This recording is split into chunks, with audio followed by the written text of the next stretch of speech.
नमस्कार दोस्तों, stock market studies में फिर से एक बार आपको बहुत-बहुत स्वागत है। तो आज मैं फिर से आपके सामने कुछ इंपॉर्टेंट कंपनी का अपडेट शेयर करूंगा। तो इस वीडियो के अंदर बहुत सारे कंपनीज के डिटेल्स डिस्कशन करूंगा, तो वीडियो को लास्ट तक जरूर देखिए।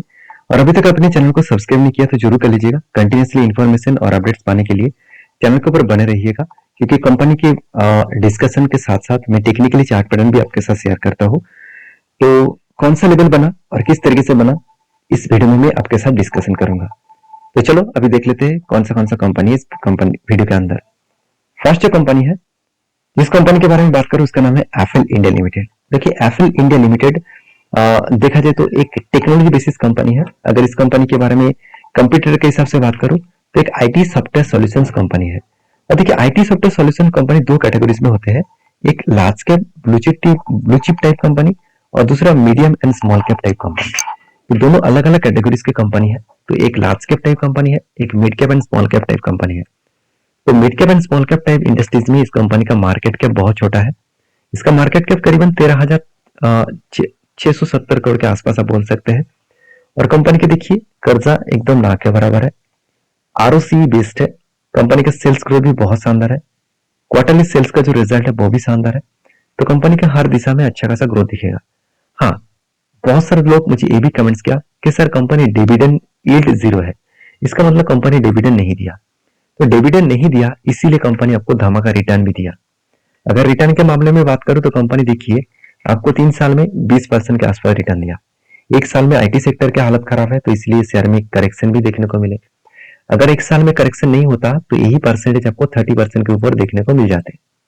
तो कंपनी के सेल्स का ग्रोथ, प्रॉफिट का ग्रोथ और रिटर्न ऑफ इक्विटी सब कुछ आपको बेस्ट तरीके से देखने को मिले। अभी क्वार्टरली जो रिजल्ट है वो आप देखेंगे तो कंपनी का क्वार्टरली रिजल्ट पिछली बार की तुलना से इस बार सेल्स लगातार बढ़ते चले गए। और सेल्स बढ़ने के कारण कंपनी के एक्सपेंस भी कंपनी कंट्रोल में रखे, जिसके चलते कंपनी की जो प्रॉफिटेबिलिटी है वो नेट प्रॉफिट 59 करोड़ से बढ़ के हो चुके 67 करोड़। तो अलग लेवल का कंपनी का प्रॉफिटेबिलिटी देखने को मिला, जो धीरे धीरे करके कंपनी को आगे बढ़ाने के लिए जरूर फोर्स करेंगे। तो फिर भी पिछले कुछ क्वार्टर्स के डेटा दिखा दूं तो company year of year basis में कंपनी का जो एस्टिमेट है, देखिए एस्टिमेट कंपनी बिजनेस स्टार्ट करने से पहले ही कर लेते हैं कि मान के चलिए इस बार मेरा 100 करोड़ का प्रॉफिट हुआ तो एस्टिमेट कंपनी कर लेंगे कि नेक्स्ट ईयर में मैं 120 करोड़ तक प्रॉफिट करूंगा। तो इसके लिए जितना एफर्ट देना था उतना तो कंपनी एफर्ट दिया, मगर यहाँ पे देखा जाए कंपनीज के ऊपर अच्छा खासा प्रॉफिटेबिलिटी देखने तो मिले, मगर क्वार्टर बेसिस को कंपनी बीट नहीं कर पाया। एस्टिमेट के हिसाब से ईयर ऑफ ईयर बेसिस में कंपनी एस्टिमेट को बीट किया, मगर क्वार्टर बेसिस को बीट नहीं कर पाया, जिसके चलते थोड़ा सा प्रेशराइज और भी बनता हुआ देखने को मिले। अगर मैं चार्ट पैटर्न में जाऊं तो आपको देखने को मिलेगा कि जब भी रिजल्ट आया, रिजल्ट कब आया, रिजल्ट आया आप देखेंगे तो यहाँ पर रिजल्ट का जो दिन था वो 3 तारीख था। मतलब फ्राइडे के दिन 3 तारीख को कंपनी रिजल्ट अनाउंसमेंट किया और रिजल्ट आने के बाद देखिए सेल ऑफ हो रहा है। इसका मतलब कंपनी के ऊपर जो रिजल्ट आपको दिखाया गया वो रिजल्ट तो ठीक है, मगर कंपनी क्वार्टर बेसिस को बीट नहीं कर पाए, जिस जिसके चलते एक सेल ऑफ मोमेंटम देखने को मिला। अभी देखिए 200 डेज ईएमए और एक स्ट्रांगली सपोर्ट के रेंज के आसपास है। अगर इसके नीचे अगर ब्रेक डाउन करे तो मुझे लगता है एक बड़ा सा फॉल देखने को मिलेगा। अभी आप कहेंगे सर फॉल, अगर फॉल देखने को मिले तो कहां तक आ सकते हैं? देखिए कहां तक आ सकते हैं कि मतलब क्या है, कंपनी के जो लो लेवल है, यहाँ पे जो रेंज बन रहा है तो इस लेवल तक आने का चांसेस है, जो है 888 रुपीज के आसपास। अभी आएगा कि नहीं आएगा वो तो अलग बात है। तो फिलहाल के लिए सिचुएशन कुछ इस तरीके से है। और मैंने आपको ये भी मेंशन किया कि कंपनी के ऊपर यहाँ पे शोल्डर कम हेड बना, उसके बाद 2 बार शोल्डर बना, ब्रेकआउट भी हुआ और कंफर्मेशन भी इस कैंडल के ऊपर हो चुके हैं। अभी फिलहाल के लिए इसका जो टारगेट बनने जा रहा है वो 21% के आसपास। अभी देखा जाएगा क्या होने वाला है, यहाँ पे क्या करेक्शन होता है कि यहाँ से वो रिवर्सल करते हैं, सब कुछ आपके सामने ही देखने को मिलेगा। तो इसके ऊपर वॉच करिए, आप बैक टेस्टिंग करिए, उसके बाद काम करिए। तो देखिए नेक्स्ट कंपनी जो है उसके बारे में चर्चा करूं, उसका नाम है एंजल वन। देखिए एंजल वन के ऊपर जितने बार मैं वीडियो आपके साथ शेयर किया हूँ, एक बात आपको बार बार हमेशा आपके साथ इसीलिए बोल रहा था इस कंपनी के बारे में कि कंपनी की जो ग्रोथ है वो अपकमिंग टाइम्स में और भी ज्यादा बनने का चांसेस है। क्योंकि एंजल वन इंडिया की एक पॉपुलर स्टॉक ब्रोकिंग कंपनी है, इंडिया के second largest popular stock broking company बोल सकते हैं। कभी कभी कंपनी 3 नंबर में भी चले जाते हैं, कभी कभी 4 नंबर में भी चले जाते हैं। तो नंबर 1 है जीरोधा, उसको टक्कर देना इतना आसान नहीं होगा। और जीरोधा अभी तक मार्केट में लिस्टिंग भी नहीं है, क्योंकि जीरोधा के फाउंडर उन्होंने खुद कहा कि मैं कंपनी के ऊपर लिस्टिंग इतनी जल्द से जल्द करने वाला नहीं हूँ, क्योंकि कंपनी अभी ठीक ठाक चल रहा है, तो मुझे लिस्टिंग करने से क्या फायदा, मुझे कंपनी से ही अच्छा खासा रेवेन्यू जनरेट हो रहा है, तो मैं लिस्टिंग करके क्या करूँ। तो एंजल वन एक ऐसा कंपनी है जिसके ऊपर आपको फोकस होना चाहिए, क्योंकि कंपनी की जो ग्रोथ है अपकमिंग टाइम्स में और भी ज्यादा बनने वाला है, क्योंकि एक डेटा के हिसाब से पिछले सालों में कंपनी ऑल ओवर इंडिया में सिर्फ 2 से 2.5% लोग ही स्टॉक मार्केट में डायरेक्टली निवेश करते थे। आज वो परसेंटेज बढ़ के 3 से 3.5% के आसपास होने को देखने को मिला है। तो परसेंटेज वाइज आपको दिखा दूं तो कंपनी के ऊपर जो ग्रोथ है, मतलब इन्वेस्टर का जो ग्रोथ है और इन्वेस्टर जो निवेश कर रहे हैं और जो लोग ट्रेडिंग कर रहे हैं, इसके लिए बहुत ज्यादा डीमेट अकाउंट भी ओपन किया जा रहा है। उस बेसिस में देखा जाए तो कंपनी के ऊपर ग्रोथ होने का चांसेस भी ज्यादा है, क्योंकि जितना डीमेट अकाउंट ओपन होगा, जितना ट्रेडिंग होगा, उसका डायरेक्टली एक कमीशन स्टॉक ब्रोकिंग कंपनी को मिलेगा। तो कहने पे तो कंपनी आपको 0 ब्रोकरेज दे रहा है और आप 15 रुपीज के पर लॉट में आप ट्रेड कर सकते हैं। इस तरीके से कुछ आपको हर कंपनी दे रहा है। इसको देखकर खुश मत होना, कंपनी के एक्स्ट्रा बेनिफिट के हिसाब से आपको चार्जेस भी देना पड़ता है। जब आप कोई भी स्टॉक ब्रोकिंग कंपनी के साथ जुड़कर काम करते हैं तो एक्स्ट्रा चार्जेस उस कंपनी को देना पड़ता है जब भी आप ट्रेडिंग करेंगे और इन्वेस्टमेंट करेंगे। तो एंजल वन के ऊपर फोकस रखना, क्योंकि इस कंपनी के ऊपर अच्छा खासा ग्रोथ देखने को मिला। फर्स्ट टाइम कंपनी सेल्स को 1000 करोड़ को क्रॉस ओवर किए और लगातार सेल्स बढ़ते चले जा रहे हैं और उस हिसाब से एक्सपेंस भी बढ़ा। और जब इस तरीके से कंटिन्यूसली ग्रोथ हो रहा था तब भी मैंने आपको ट्रेड मेंशन किया था, वो ट्रेड शानदार तरीके से प्रॉफिट भी हुआ। और किस तरीके से ग्रोथ हुआ अभी मैं दिखाऊंगा। उससे पहले कंपनी का नेट प्रॉफिट देखिए, अलग लेवल का यहाँ पे ग्रोथ हो रहा है। अगर इन्वेस्टर के बारे में बात करूं तो प्रोमोटर से लेकर एफआईडीएस पब्लिक हर किसी के पास अच्छा खासा इन्वेस्टमेंट आपको देखने को मिलेगा। तो एज ए इस कंपनी के चार्ट पैटर्न अगर दिखा दूं तो आप देखेंगे तो यहाँ पे कुछ शोल्डर कम हेड बना था, फाइनली यहाँ पे शोल्डर भी क्रिएट किया।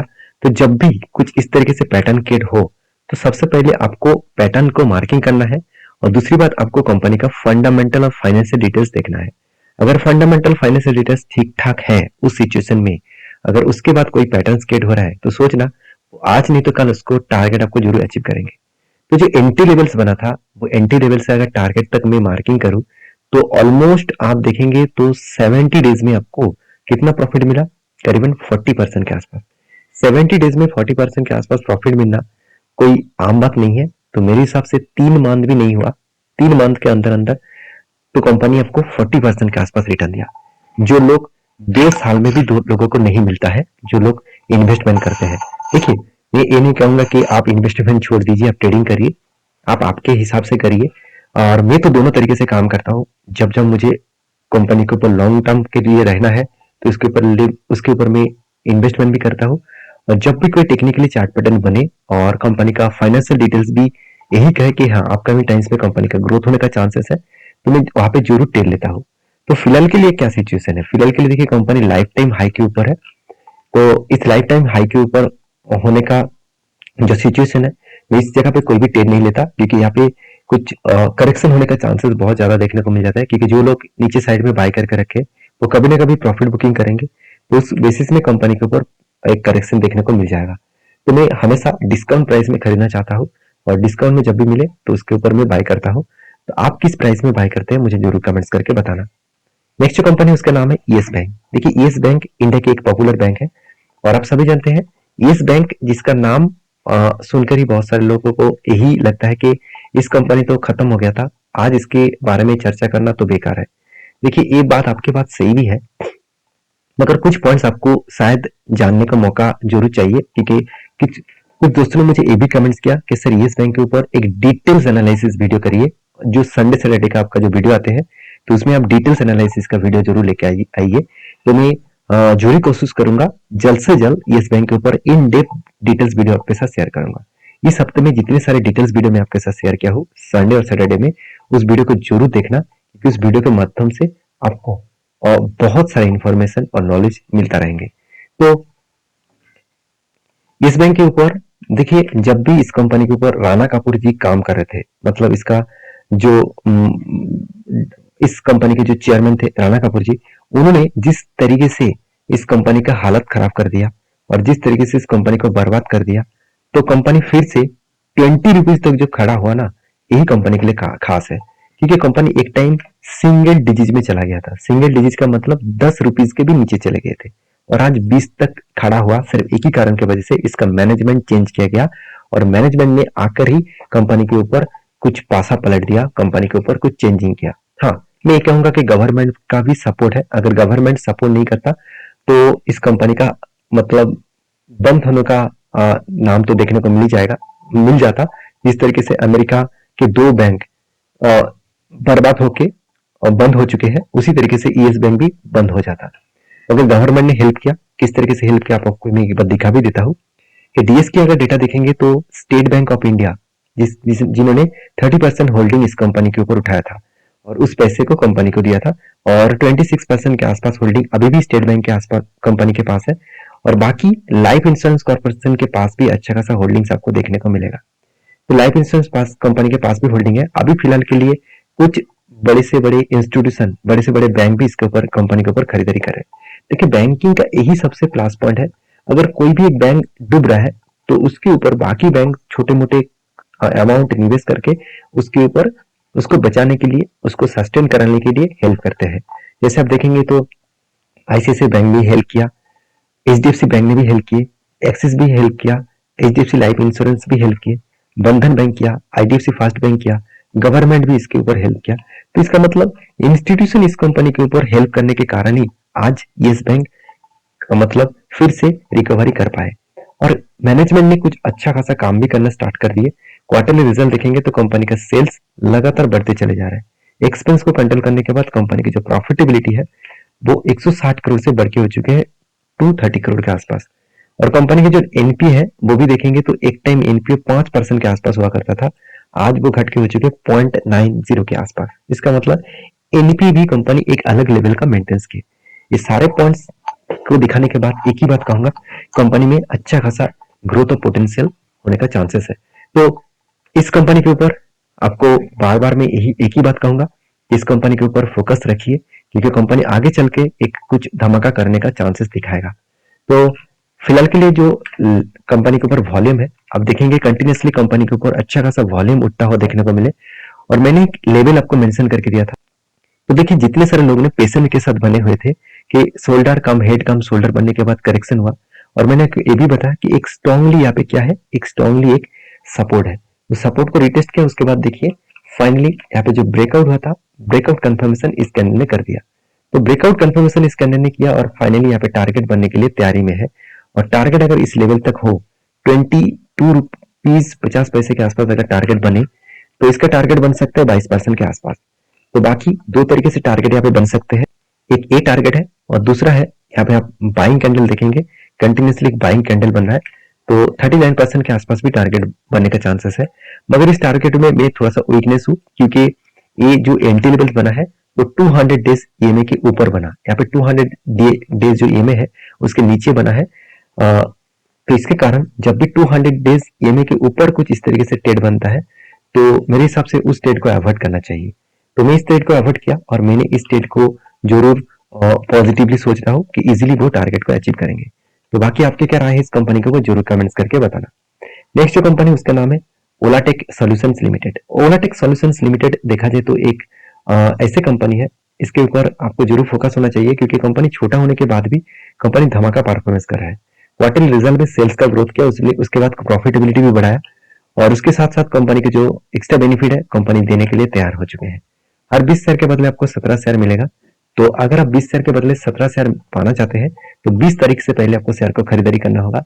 अगर इस कंपनी के ऊपर आपका डिसीजन क्या है मुझे जरूर कमेंट्स करेंगे तो अच्छा लगेगा। और वीडियो अगर अच्छा लगे तो दोस्तों के साथ भी शेयर करिए, चैनल को सब्सक्राइब करिए। और इस वीडियो टोटली एजुकेशन पर्पस में था, कोई भी बाय एंड सेल का रिकमेंडेशन नहीं है। प्लीज एक बार रिसर्च करके ही काम करना। मिलते नेक्स्ट वीडियो में, तब तक के लिए अच्छे से रहिए, अपने ख्याल रखिए, धन्यवाद।